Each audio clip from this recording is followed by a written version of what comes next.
Hi everybody, welcome back. I'm Rhi of Fluid Fox Yoga, and this is the 5th video in a series of 6 videos that I'm filming in collaboration with WooFly. We've really enjoyed putting these videos together so far. Please check out the other videos in this series. There's something for everybody, all ages, all abilities, all levels. Today though, I'm bringing you something a little different, something short and sweet and hopefully fun as well. We're going to do a tutorial on how to do a flying lizard pose. So before you begin, make sure you've warmed up. So do some sun salutations, or you could do one of the 30-minute flows in this series as a really nice warm-up, preparing your wrists, your arms, your shoulders, your core, your legs, your glutes, making sure your body is entirely warm and ready to balance on your hands. And when you are ready, I'll join you on your mat in a moment.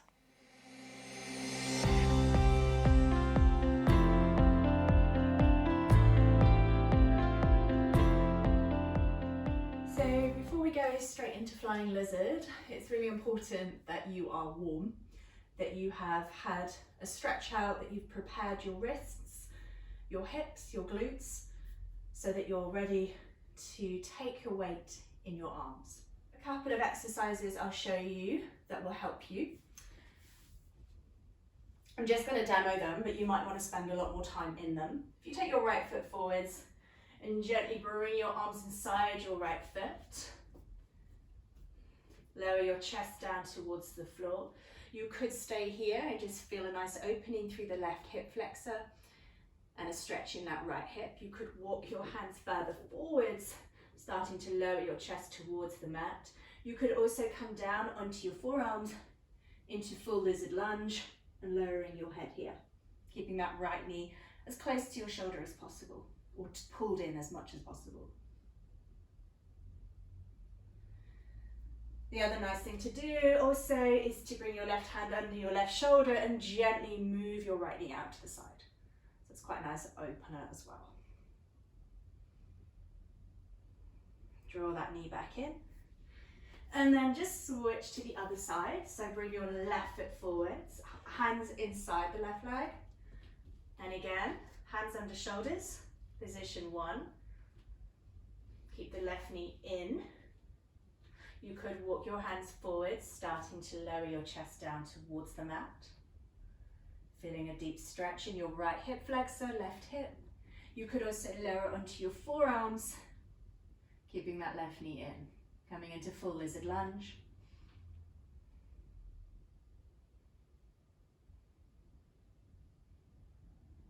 And then drawing yourself back up, right hand under right shoulder. You could just gently send your left knee out to the side and just open up through the side, left hip, right hip flexor.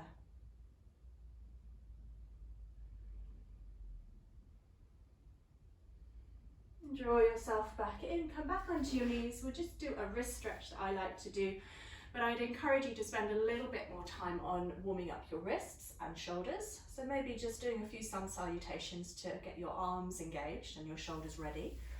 But a nice wrist stretch would be to just bring the backs of your hands onto the mat. Take the weight in your knees mainly, but start to straighten up through your arms. So you could just work on bending and straightening the arms, nice little wrist stretch. But also with the backs of your hands on the floor, you could work to curl your fingers in towards each other, moving them into a fist shape, including your thumbs.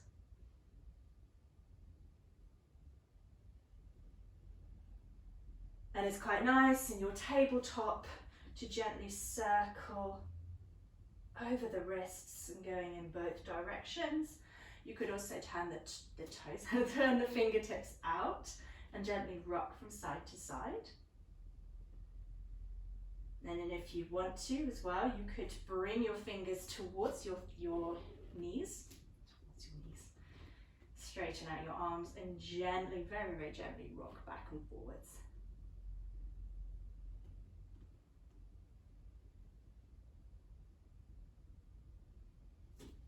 And then when you're ready, give your arms, hands and fingers a little shake. Shake out, open and close your fingers. And then we'll come into downward facing dog when you're ready.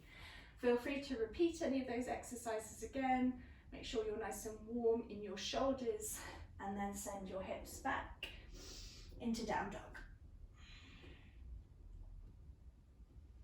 From here, all you're going to do to prepare to get into position for flying lizard is bring your right foot forwards, step it between your hands, lower the back knee.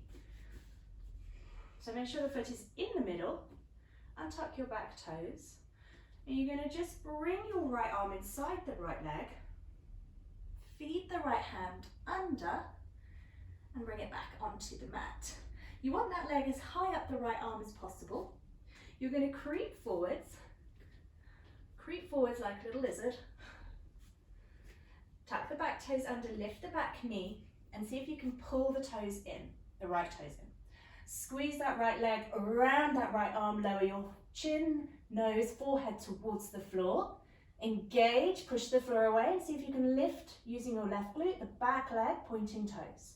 You can also practice bringing the foot in towards your bottom, still active through the toes, extend, lower the knees, and then gently unravel your arm back round.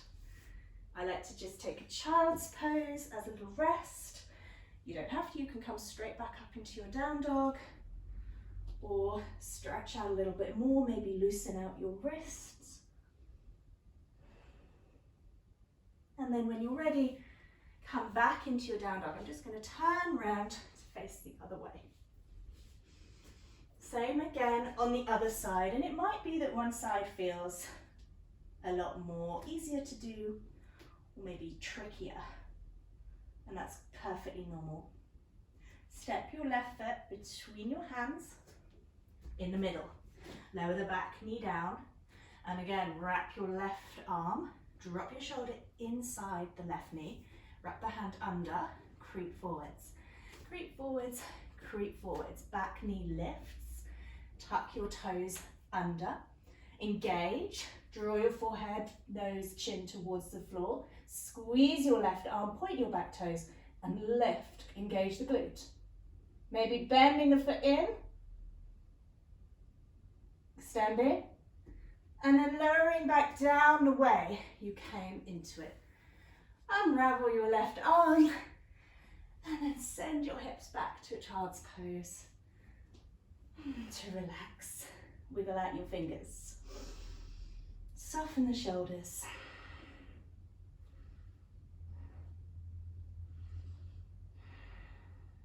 Thank you for joining me today. I hope you enjoyed the tutorial and had fun with that arm balance. Maybe incorporate it into your own practice somewhere. This video was brought to you by Fluid Fox Yoga and WooFly. Please check out the other videos in this 6-part series. And if you haven't already, subscribe to our channels and support our content. If you enjoyed this video, give it a thumbs up and leave your comments or thoughts below. We look forward to seeing you soon. Take care and have a wonderful day.